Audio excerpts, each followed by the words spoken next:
Knockout পর্বের শুরুতেই আর্জেন্টিনাকে এড়ানোর একটা পথ খুঁজে পেল স্পেন। প্রথম ম্যাচে কাবো ভের্দের সঙ্গে ড্র করে ওই সংশয়ের জায়গাটা তৈরি হয়েছিল, কেননা স্পেনের গ্রুপে যারা রানার্স আপ হবে তারা আর্জেন্টিনার গ্রুপের চ্যাম্পিয়ন দলের সঙ্গে নকআউট পর্বের শুরুতেই রাউন্ড অফ 32-তে মুখোমুখি হয়ে যাবে। এখন আর্জেন্টিনা তো তাদের গ্রুপে চ্যাম্পিয়ন হবে, এটা মোটামুটি প্রত্যাশিতই, এবং সেইভাবেই লিওনেল মেসির দল এগোচ্ছে। স্পেন যদি তাদের এই গ্রুপে চ্যাম্পিয়ন হতে না পারে, ধরেন তারা দ্বিতীয় হয়ে গেল, তাহলে কিন্তু নকআউট পর্বের শুরুতেই সেই মহারণ আর্জেন্টিনা ভার্সেস স্পেন, যেটা খুব সহজে বিশ্বকাপ ফাইনালও হতে পারে। স্পেনের ওই সংশয়টা নিজেদের ভেতরেও যদি কিছুটা থেকে থাকে, নিশ্চিতভাবেই ছিল ভাই, কাবো ভের্দেকে হারাতে পারেনি, সংশয় জায়গায় তৈরি হবে না কেন? কিন্তু আজকে আবার তারা সৌদি আরবকে স্রেফ তুড়ি মেরে উড়িয়ে দিয়ে সেসব সংশয়ও উড়িয়ে দিয়েছে। এবার বিশ্বকাপের শিরোপা জয়ের অন্যতম ফেভারিট যে স্পেন, আজকের এই ম্যাচটাতে তারা বুঝিয়ে দিয়েছে। এখন বলতে পারেন যে ভাই, সৌদি আরবের সঙ্গে ম্যাচ জেতাতে আর এত কিছু বোঝানোর কি আছে? অ্যাট দ্য সেম টাইম তাহলে কাবো ভের্দের সঙ্গে যে ম্যাচটা ড্র করেছিল সেইখানটাতে তো অনেক কোয়েশ্চেন মার্ক তৈরি হয়েছিল। সেই কোয়েশ্চেন মার্কগুলো তো আসলে মুছে ফেলতে পেরেছে অন্তত পক্ষে স্পেন আজকের এই পারফরমেন্সে। ইজিলি সেটা আরও অনেক গোল হতে পারতো। তারা ওই যে শুরুতেই 25 মিনিটে 3 গোলে এগিয়ে যাওয়ার পর আর খুব বেশি কিছু করতে চায়নি, যে অনেক গোল দিয়ে অনেক কিছু করার প্রয়োজন নেই। সেকেন্ড হাফে প্লেয়ার চেঞ্জ করে স্পেন মোটামুটি একটা কমফোর্টেবল ভিক্টরিটাই নিশ্চিত করতে চেয়েছে, এবং সেই জয়টাতে লামিন ইয়ামাল, তার কথাটাই আলাদা করে অবশ্যই বলতে হবে। দেখেন, স্পেন সৌদি আরব আজকের এই ম্যাচটাতে প্রথমত আসলে লামিন ইয়ামালের চেয়ে আমার কাছে মনে হয় স্পেনের যে কিপার উনাই সিমন, তার কথা বলতে হবে। না, অনেক সেভ করেছেন, দুর্দান্ত ওয়ার্ল্ড ক্লাস সেভ। আমরা ওই যে আগের দিনই ওয়ার্ল্ড কাপটাতে দেখলাম যে 15টা সেভ করেছেন গোলকিপার। তার আগে কাবো ভের্দের গোলকিপারকে দেখেছি, কুরাসাওয়ের গোলকিপারকে এইখানটা দেখলাম। এইসব কারণে না, কারণটা হচ্ছে কি যে মোটামুটি উনাই সিমন পুরো ম্যাচটাতে দর্শক হয়েই ছিলেন। স্পেন ইনফ্যাক্ট আজকে 10 জন নিয়ে খেললেই পারতেন, এই গোলকিপারের কোনো প্রয়োজন ছিল না। তারা সৌদি আরবের ওই বিচ্ছিন্ন কয়েকটা জায়গা বাদ দিলে এমনভাবেই সৌদিকে চেপে ধরেছিল যে স্পেনের কিপার উনাই সিমনের আসলে মোটামুটি পুরো ম্যাচে দর্শক হিসাবে খেলা দেখার বাইরে খুব একটা কিছু করার ছিল না। করার ছিল লামিন ইয়ামালের, সেইটা তিনি করে দিয়েছেন। করার ছিল মিকেল ওয়াইয়ারজাবালের, সেইটা তিনিও করে দিয়েছেন।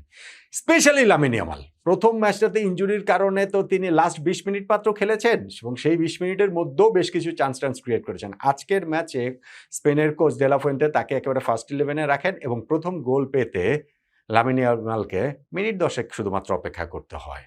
লেফট সাইড থেকে একটা ক্রসফিল্ড যেই বলটা দিয়েছিলেন, ওয়াইয়ারজাবাল দিয়েছিলেন বক্সের মধ্যে, ভেরি ডেঞ্জারাস বল, এবং সেইটাতে ইয়ামাল যে অ্যান্টিসিপেট করে সেকেন্ড বারে গিয়ে স্লাইড করে বলটাকে জালে জড়িয়ে দিলেন। এটা অ্যাপারেন্টলি খুব সিম্পল গোল, কিন্তু এই গোলটাতে আসলে খুবই মানে আমার কাছে মনে হচ্ছে একদম ট্রেনিং গ্রাউন্ড থেকে আসলে উঠে আসা গোল।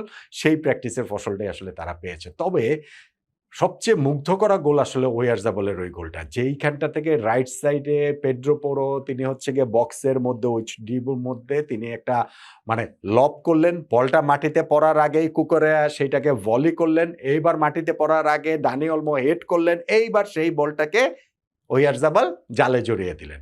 মানে এই যে মুভটা হলো 1টা 2টা 3টা 4টা, সেইটা আসলে একটা দেখার মতো মুভ ছিল। এবং স্পেনের এই কুইক পাসিং, কুইক মুভমেন্টে যে সৌদির কাছে কোনো জবাব ছিল না, সেইটাই এখানটাতে বোঝা গেছে। ওয়াইয়ারজাবাল আরও একটা গোল তিনি দিয়েছেন, যেটা আমি বললাম যে প্রথম 25 মিনিটের মধ্যেই দলটা 3 গোলে এগিয়ে যায়। ওই যে কর্নার থেকে একটা স্ক্র্যাপি একটা সিচুয়েশন থেকে বলটা তিনি হচ্ছে ওইখান থেকে জালে জড়িয়ে দিয়েছেন। টিপিক্যাল স্ট্রাইকারের গোল। প্রথম ম্যাচটাতে তিনি ভালো খেলতে পারেন নাই, অল্প কিছু বল টাচ করেছেন। সো স্পেনের ওই যখন কাবো ভের্দের সঙ্গে গোল দিতে পারে নাই, সেইটা নিয়ে ব্যাপক সমালোচনার মুখে ওয়াইয়ারজাবালকে পড়তে হয়েছিল, কিন্তু সেই ওয়াইয়ারজাবাল এই ম্যাচটাতে জোড়া গোল করে তার ওয়ার্ল্ড কাপটা আসলে স্টার্ট হলো।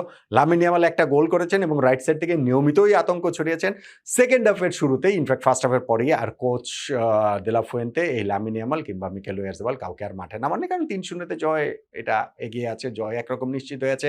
ওয়ার্ল্ড কাপের সামনে অনেক টেস্ট আছে। সো শুধু এই স্টার প্লেয়ারদের ইনজুরি ঝুঁকি বাড়িয়ে এই ম্যাচটাতে যখন আর প্রয়োজন নেই সেটা লাভকে। সেকেন্ড হাফের শুরুতে অবশ্যই স্পেন আরও একটা গোল পেয়ে গিয়েছে, এবার সেটা আত্মঘাতী গোল। কুকুরের শটটা প্রতিহত হয়ে ওই যে সৌদি ডিফেন্ডারের গায়ে লেগে বলটা ঢুকে গিয়েছে। স্পেন শেষ পর্যন্ত 4-0 গোলেই জিতেছে। শেষ দিকে গিয়ে ফেরান টোরেস আবার একটা গোল ওই ভিআরে সেটা বাতিল হয়েছে।